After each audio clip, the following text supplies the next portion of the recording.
하나님이 사랑하시는 비산동교회 성도님들, 지난 하루 동안 평안하셨습니까? 오늘은 우리 태국 선교팀이 태국으로 출국하는 날입니다. 비행기를 2번 타고 버스를 4시간 정도 타고 이동을 해야 하는 강행군이 있게 됩니다. 오늘 우리 선교팀의 형통한 출발을 위해 기도해 주시고, 선교팀의 모든 사역이 오늘 말씀에서 나타나는 주님의 사역과 같이 능력 있는 사역이 될 수 있도록 기도해 주시기 바랍니다. 기도하겠습니다. 사랑이 많으신 하나님 아버지, 오늘도 주님의 말씀을 듣습니다. 주님이 주시는 말씀 하나하나를 소중히 여기며 우리의 삶의 기준으로 삼으며 살아가도록 인도하여 주옵소서. 예수 그리스도의 능력이 오늘 우리에게 임하게 하여 주시고, 오늘 출국하는 태국 선교팀에게도 임하게 하여 주옵소서. 이 모든 말씀 우리 주 예수 그리스도의 이름으로 기도드립니다. 아멘. 오늘 우리에게 주시는 하나님의 말씀은 누가복음 4장 38절에서 44절까지 말씀입니다. 하나님의 말씀을 함께 읽겠습니다. 예수께서 일어나 회당에서 나가사 시몬의 집에 들어가시니 시몬의 장모가 중한 열병을 앓고 있는지라 사람들이 그를 위하여 예수께 구하니 예수께서 가까이 서서 열병을 꾸짖으신데 병이 떠나고 여자가 곧 일어나 그들에게 수종드니라. 해질 무렵에 사람들이 온갖 병자들을 데리고 나오매 예수께서 일일이 그 위에 손을 얹으사 고치시니 여러 사람에게서 귀신들이 나가며 소리질러 이르되 당신은 하나님의 아들이니이다. 예수께서 꾸짖으사 그들이 말함을 허락하지 아니하시니 이는 자기를 그리스도인 줄 알미러라. 날이 밝음에 예수께서 나오사 한적한 곳에 가시니 무리가 찾다가 만나서 자기들에게서 떠나시지 못하게 만류하려 하매 예수께서 이르시되 내가 다른 동네들에서도 하나님의 나라 복음을 전하여라 하리니 나는 이 일을 위해 보내심을 받았노라 하시고 갈릴리 여러 회당에서 전도하시더라. 아멘.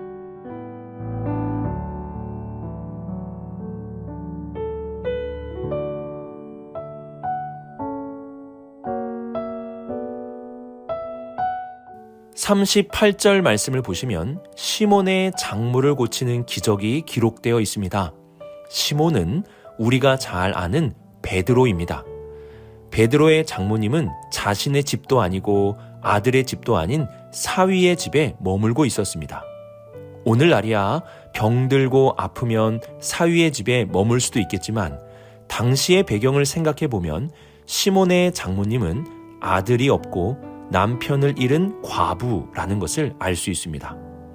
시몬의 장모님은 과부이며 아들이 없는 초라한 여인이었습니다. 그리고 열병에 걸렸는데 그냥 열병이 아니라 중한 열병에 걸려 고통 중에 있었습니다. 사람들은 그 안타까운 여인을 위하여 예수님께 고쳐달라고 요청을 하였습니다. 예수님은 가난한 자들에게 복음을 전하시는 분이시기에 그 연약한 시몬의 장모님을 찾아가셨습니다. 그리고 39절을 보시면 가까이 서서 열병을 꾸짖으셨다고 말씀하십니다. 예수님은 멀리서 말씀만 하셔도 병을 고치실 수 있는 분이십니다. 이러한 능력을 가지신 주님께서 그곳에 찾아가시고 가까이 서 계셨다는 것은 그 가난하고 고통 중에 있는 여인에 대한 예수님의 관심을 보여주는 것입니다. 예수님은 시몬의 장모님을 고쳐주셨고 그녀는 곧 일어나게 되었습니다. 곧 일어나게 되었다는 것은 예수님의 능력으로 고침을 받았다는 것을 보여주는 것입니다. 그리고 29절 하반절을 보시면 시몬의 장모님은 예수님과 예수님을 따르는 사람들의 수종드는 여인이 되었다고 말씀합니다. 예수님의 말씀이나 신비한 능력이 일어나게 되면 그에 따른 사람들의 반응이 나타나게 되는데요. 이전 가버나움에서는 사람들이 예수님의 가르침을 듣고 그 권위에 놀라고 귀신이 나가는 능력을 보고 다 놀라는 반응을 보여주었습니다. 이들의 반응은 놀라움에서 더 나아가지 못하였습니다. 하지만 시몬의 장모님은 수종드는 삶으로 헌신을 드렸습니다. 이것이 주님의 말씀을 듣는 자에게 나타나야 할 올바른 반응입니다. 여기서 수종이라는 헬라어 단어가 디아코네오인데요. 이 단어는 예수님이 마태복음 20장 28절에서 하신 말씀에 나타납니다.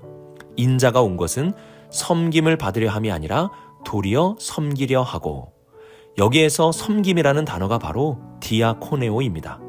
그래서 수종드는 삶은 우리 주님께서 보여주신 삶이요, 우리가 행해야 할 아름다운 모습이라는 것을 알 수 있습니다. 세상으로 볼 때 수종드는 것은 좋지 않은 모습이라 할 수 있지만, 그리스도 예수 안에서 수종드는 삶은 그리스도를 닮는 삶이며 가장 아름다운 모습이라 할 수 있습니다. 우리는 주님의 가르침과 능력을 보고 놀라움으로만 끝나서는 안 됩니다. 오늘 말씀에서 시몬의 장모님과 같이, 그리고 우리 주님과도 같이 다른 사람을 수종들 수 있는 섬김의 사람이 될 수 있어야 합니다. 오늘 우리에게 주신 말씀에 올바르게 반응하여서 우리도 다른 사람을 섬기는 아름다운 삶의 모습으로 나타날 수 있기를 주님의 이름으로 축복합니다.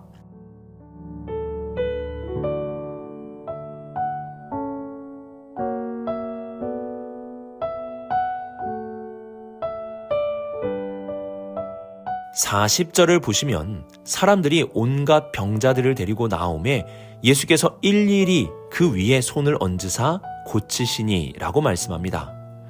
일일이 모든 사람들을 고쳐주셨다는 것입니다. 예수님은 억눌린 자들에게 자유함을 주시기 위해 나아가는 분이시기에 모든 사람들 한 사람도 빠짐없이 안수하여 병을 고쳐주셨습니다.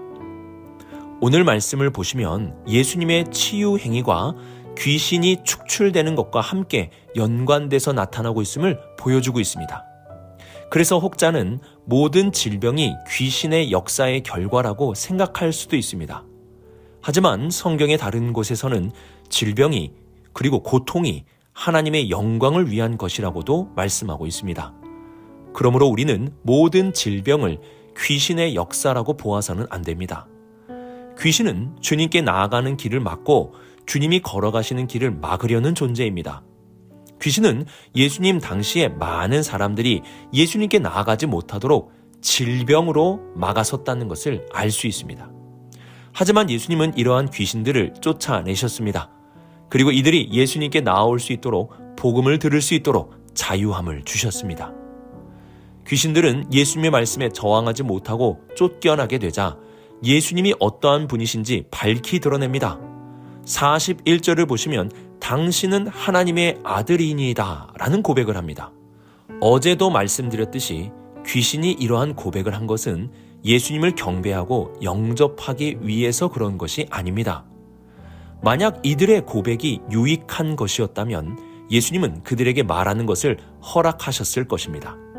하지만 예수님은 이들이 말하는 것을 허락하지 않으셨습니다.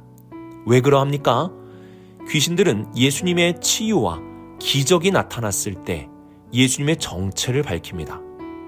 하지만 예수님의 진정한 정체는 기적이 아니라 십자가에서 고난 중에 드러나야 했습니다.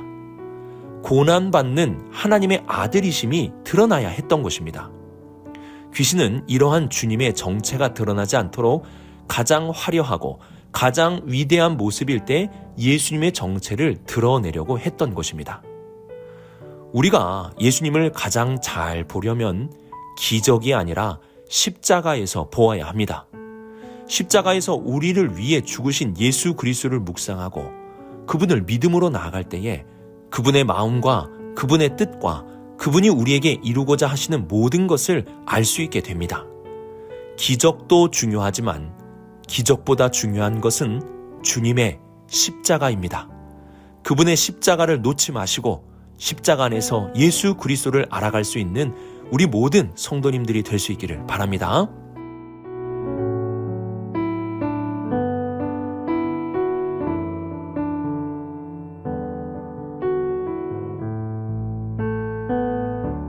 오늘 말씀을 보시면 예수님이 거하셨던 장소가 다양하게 나타나고 있음을 보게 됩니다.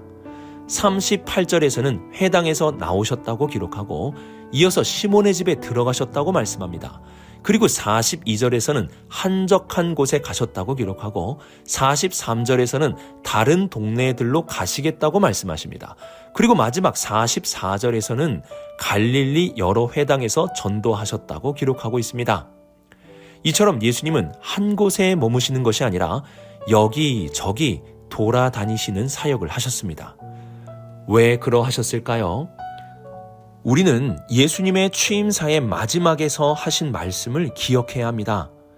예수님은 주의 은혜의 해를 전파하게 하려 하심이라고 말씀하셨습니다. 예수님의 사역은 전파입니다. 알리는 것입니다.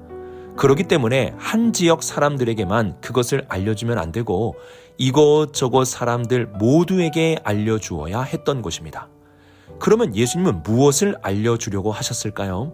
43절을 보시면 하나님의 나라의 복음이라고 말씀합니다.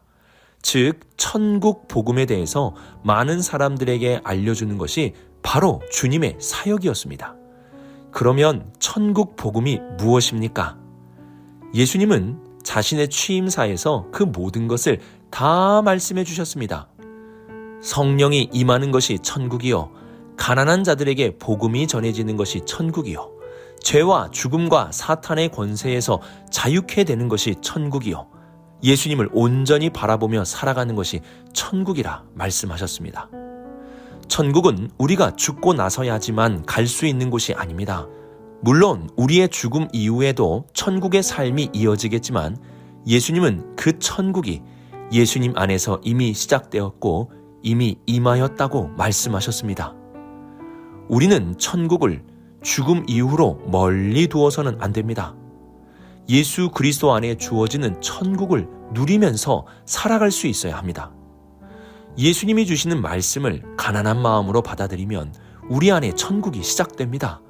예수님의 십자가의 복음을 믿음으로 죄와 죽음에서 자유함을 경험할 때 천국이 누려지는 것이고, 예수 그리스도의 권능으로 사탄 마귀의 권세를 물리칠 때 천국이 임하게 되는 것이며, 예수님을 바라보고 예수님을 알고 예수님을 따라가는 삶에서 천국이 주어지는 것입니다. 천국은 저기 있는 것이 아니라 여기 예수 그리스도 안에 있는 것입니다. 오늘 하루도 예수 그리스도 안에서 천국의 복음을 듣고 천국의 삶을 살아갈 수 있는 우리 모든 성도님들이 될 수 있기를 주님의 이름으로 축복합니다. 오늘의 말씀을 묵상하며 주님의 가르침에 섬김으로 반응할 수 있는 우리가 될 수 있기를 바랍니다. 놀라움에서 멈추지 마시고 섬김의 자리까지 나아갈 수 있어야 합니다. 또한 예수님을 바르게 알기 위해서는 십자가에 달린 그리스도를 볼 수 있어야 합니다. 우리를 위해 십자가 지신 그리스도를 묵상하고 믿음으로 나아갈 때 그분을 바르게 알 수 있습니다. 마지막으로 주님은 천국 복음을 전하기 위해 이 땅에 오셨습니다. 우리가 주님이 전한 천국 복음을 믿음으로 살아간다면 바로 오늘 여기에서부터 우리는 천국의 삶을 살 수 있게 될 것입니다. 오늘 하루도 섬김의 자리에서 십자가의 그리스도를 바라보며 천국의 삶을 살아갈 수 있는 우리 모든 성도님들이 될 수 있기를 주님의 이름으로 축복합니다. 기도하겠습니다. 사랑의 하나님 아버지, 주님의 말씀을 통해 우리가 섬김의 자리로 나아가게 하여 주옵소서.